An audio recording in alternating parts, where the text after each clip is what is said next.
नमस्कार। आज़ादी के अमृत महोत्सव के दौरान देश की स्वतंत्रता में जिन बाल बलिदानियों ने अपना योगदान दिया था, उनकी कहानियों को लेकर मैं आपके बीच में आया हूँ। मेरे दूसरे नंबर की कहानी एक बालक 13 वर्षीय बालक है उसकी है। ये पंजाब से वाबस्ता है और इनका नाम बिशन सिंह कूका है। और बड़ी दिलचस्प कहानी भी है इनके बलिदान के पीछे की और इनके बलिदान के खुद होने की। दरअसल जब ये बलिदान हुए थे तो वो इनके दोनों हाथ उस समय काट दिए गए थे जब इस अंग्रेज अफसर की उन्होंने दाढ़ी पर अपने हाथ डाले थे। इस पूरी कहानी को सुनते हैं। दरअसल बहुत दिलचस्प भी है, रोंगटे खड़े करने वाली भी है और हमारे इतिहास से निकलकर एक बड़ा हिस्सा हमारे बीच में भी आया है।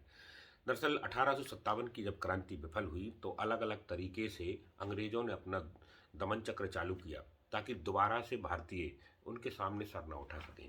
इसी के लिए उन्होंने एक बड़ी चाल ये चली कि जितने पवित्र शहर थे हिंदुस्तान के, उन सब में कसाई खाने, मांसघर और मांसाहार को प्रोत्साहित करने की नीतियां शुरू कर दी। और यही एक ऐसा दौर था जब पंजाब में अमृतसर के आसपास बाबा राम सिंह जी का भी अपना प्रभाव चल रहा था। बाबा नामधारी थे, जिस नाम की दीक्षा देकर भगवान नाम का स्मरण कराने का एक बड़ा अभियान चल रहा था जीवन को सरल करने का। मगर जैसे जैसे अंग्रेजों की कुचालें शुरू हो गईं, ये आंदोलन और ये भक्ति जो चल रही थी वो राष्ट्र आराधना के आसपास ही घूमती लगी।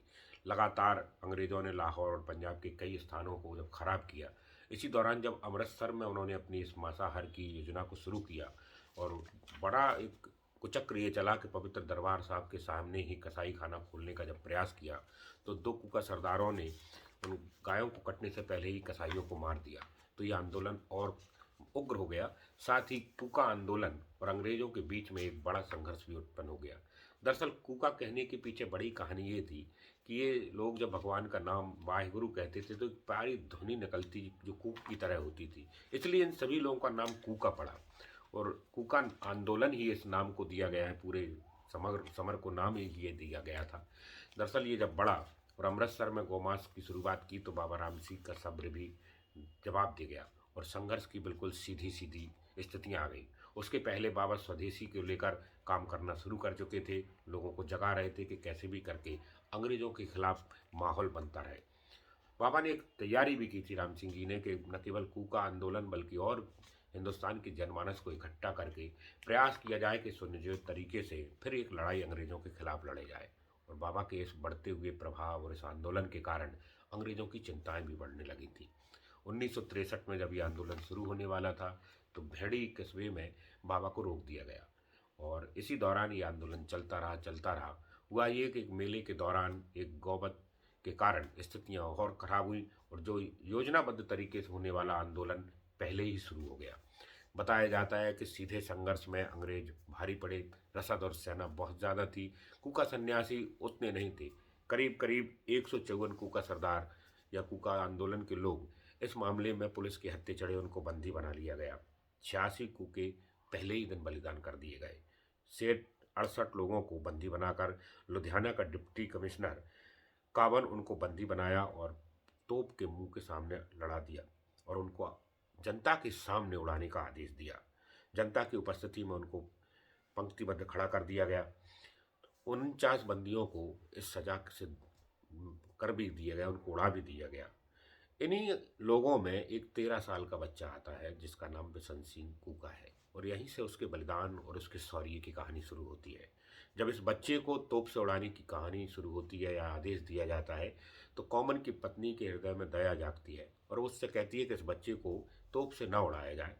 तो कॉमन बहुत भ्रष्ट और धूर्त आदमी था। बड़ी खराब शर्त उसने ये रखी कि वो अपने गुरु राम सिंह का साथ छोड़ दे और अंग्रेजों के साथ आ जाए। बस इतना कहना था कि बिशन सिंह अपनी बंदियां जो रस्सी से बंधी हुई थी उनको तोड़े और सीधे कॉमन की दाढ़ी से आकर चेंट गए। दोनों हाथों से इतनी तेज दाढ़ी पकड़ी कि तिलमिला उठा। आसपास के अंग्रेजों ने, अफसरों ने काफ़ी कोशिश की कि उसे छुड़ाया जाए, मगर बालक बिशन सिंह की पकड़ थी कि ढीली होने का नाम ही नहीं ले रही थी। कई लोगों ने प्रयास किया मगर दाढ़ी नहीं छूट रही थी। उधर अंग्रेज अफसर तिलमिलाया जा रहा था, मदद की गुहार लगा रहा था। ऐसे में एक अंग्रेज आया और दोनों हाथों पर तलवार चला दी। हाथ अलग कट के गिरे, बच्चे का शरीर अलग हो गया। मगर बाहर कुका, उसके तो खून में ही बलिदान था मगर झुका नहीं। लगातार वो अपने देश और धर्म की बात करता रहा। अंग्रेज अफसर लगातार उसमें तलवारों से हमला करते रहे। आखिरी में हुआ एक कि बालक बसंत सिंह मातृभूमि की इस रज में सशरीर समा गया।